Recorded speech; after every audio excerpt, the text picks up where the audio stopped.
April आणि मे हे असे 2 अटेम्प्ट असणार आहे, हे कितपत खरं आहे? मला खूप साऱ्या मुलांचे मेसेज आले, दादा जर सीईटी एप्रिल मध्ये होणार असेल तर त्यासाठी काय स्ट्रॅटेजी असली पाहिजे, आणि जर सीईटी मे मध्ये असेल तर त्यासाठी काय स्ट्रॅटेजी असली पाहिजे. काही मुलांचे असे प्रश्न होते की दादा जर 2दा सीईटी होणार असेल तर पर्सेंटाईल मध्ये काय फरक पडेल का? आता 2दा सीईटी जी होणार आहे ह्याची जी बातमी आहे ही किती खरी आणि किती खोटी आहे? तर नमस्कार विद्यार्थी मित्रांनो, पुन्हा एकदा स्वागत आहे तुमचं माझ्या या युट्यूब चॅनलमध्ये. तर आपण आता 2 व्हिडिओ अपलोड केले होते 2026 साली जे आपली सीईटी होणार आहे, ठीक आहे. तर त्या सीईटी साठी मी मार्गदर्शन सुरू केलेलं आहे आणि हे फ्री ऑफ कॉस्ट आहे. खूप साऱ्या मला मुलांचे मेसेज येत आहेत की दादा आम्हाला अशा अडचणी येत आहेत, तू आम्हाला मदत कर. तर मी त्यांना इंस्टाग्रामवरती किंवा टेलिग्रामवरती आपण जो ग्रुप काढलाय त्याची मी लिंक डिस्क्रिप्शन बॉक्समध्ये दिलेलीच आहे, ठीक आहे. तर तिथून तुम्ही ग्रुप जॉईन करू शकता. माझा नंबर तिथे आहे. तुम्हाला काही वाटलं बिंदास मला कॉल करा, तुम्ही माझ्यासोबत बोलू शकता. तर आजचा आपल्या व्हिडिओचा सगळ्यात महत्त्वाचा असा टॉपिक काय की 2026 साली जी आपली सीईटी होणार होती, मध्ये न्यूज आली होती की सीईटी ही 2दा होणार आहे. तर आपण आज या व्हिडिओमध्ये तेच सांगणार आहे की ती जी न्यूज आहे हे खरंच बरोबर आहे. कारण काल जी बैठक झाली, आपले जे शिक्षण मंत्री आहेत चंद्रकांत दादा पाटील आणि त्यांच्यासोबत जे काही त्यांचे सहकारी आहेत त्या सगळ्यांची बैठक झाली. त्या बैठकीत असं डिसाईड झालं की 2दा सीईटी होणार आहे. पहिली होणार एप्रिलमध्ये आणि दुसरी होणार मे मध्ये, ठीक आहे. आता ही 2दा सीईटी जर होणार असेल तर त्यासाठी वेगवेगळ्या स्ट्रॅटेजी पाहिजे. मग आपण त्या स्ट्रॅटेजीनुसार आपण अभ्यास चालू करणार आहे, ठीक आहे. पण त्याच्या आधी 2 गोष्टी समजून घ्या. तुम्ही याचा जर प्रूफ बघायचा असेल तर इंडियन एक्सप्रेस हा जो पेपर आहे त्याच्यावरती न्यूज बघा, किंवा त्याच्यावरती किंवा तुम्ही चंद्रकांत दादा पाटील त्यांचं जे ट्विटर आहे त्यांनी तिथे ट्विट करून सांगितलेलं आहे, ठीक आहे. तिथे सगळं त्यांनी सांगितलेलं आहे की बैठकीत काय काय ठरलेलं आहे, ठीक आहे. जसं की आपली इंजिनिअरिंगसाठी महाराष्ट्र सीईटी आणि MBA साठी MBA सीईटी अशा 2 एक्झाम असतात. त्या दोन्हीही एक्झाम 2 वेळा होणार आहेत. तर सगळ्यात महत्त्वाचं ही गोष्ट समजून घ्या की एप्रिलमध्ये होणारी सीईटी आणि मे मध्ये होणारी सीईटी कोण देऊ शकतं. तर रूल असा आहे की एप्रिलमध्ये जी होणारी सीईटी ना ती सगळ्यांना देणं कंपल्सरी आहे. तुम्ही म्हणसान की दादा नाही आम्ही फक्त एकच द्यायची आणि डायरेक्ट आम्ही मे मध्ये देणार, तर नाही, तसं अलाउड नाहीये. तुमच्याजवळ ऑप्शन काय आहे? एप्रिल मधली ही सीईटी ही तुम्हाला द्यायचीच आहे, कंपल्सरी आहे. आणि मे मधली जी सीईटी आहे ही तुम्ही देऊ पण शकता आणि नाहीही देऊ शकत, म्हणजे तुमच्या इच्छेनुसार आहे. मे मधली सीईटी तुमच्या इच्छेनुसार, पण एप्रिल मध्ये तुम्हाला देणं अनिवार्य आहे, कंपल्सरी आहे, ही तुम्हाला द्यावीच लागणार आहे. समजतंय? पण मी तर सजेस्ट करत दोन्ही पण द्या. कशामुळं? कारण आपल्याला काय करायचंय बऱ्याच वेळा, आता हा जो डिसिजन घेतलाय हा डिसिजन कशासाठी घेतलाय सीईटीचा 2दा? कारण बऱ्याच मुलांचं असं व्हायचं की अभ्यास तर केलेला आहे पण सपोज 4-5 जर क्वेश्चन असे आले की मला सुरुवातीला झालेच नाही सॉल्व, मग त्याच्यामुळे ते पूर्ण गोंधळून व्हायचे आणि पेपर पूर्ण खराब करायचे. मग पेपर जर त्यांचा जर खराब झाला तर पूर्ण 1 वर्ष थांबावं लागणार होतं. पण आता आपल्याला 1 वर्ष थांबायची गरज आहे का रे? नाही, लगेच 1 महिन्याने दुसरा अटेम्प्ट आहे.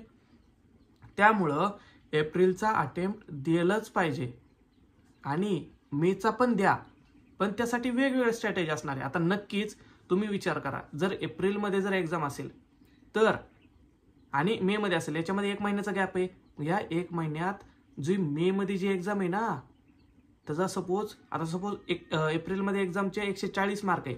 140 मार्कमध्ये जर एखाद्याला 99% पडत असेल तर मे मधल्या एक्झाम एखाद्याला जर 140 पडले तर त्याला 90 नाही येणार, त्यापेक्षा थोडेसे कमी येणार आहे. याचाच अर्थ काय, तर मे मध्ये जी काही एक्झाम होणार आहे त्याचा कट ऑफ वाढण्याची चान्सेस आहे. समजते? कारण मुलांना जेवढा टाइम भेटेल प्रिपरेशनला तेवढा कट ऑफ वाढणार आहे.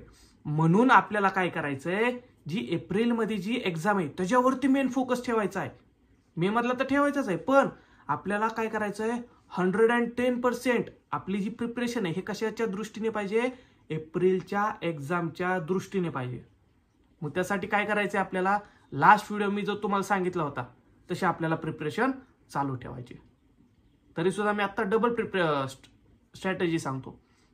सगळ्यात पहिलं काय करायचं तुम्हाला, डिसेंबर एंड पर्यंत जे आपले 12वीचे जे वेटेज चॅप्टर आहेत आपल्याला पूर्ण 12वी कधीपर्यंत संपवायची आहे? डिसेंबर एंड पर्यंत. आता तारीख आहे 12, ठीक आहे, 12 नोव्हेंबर.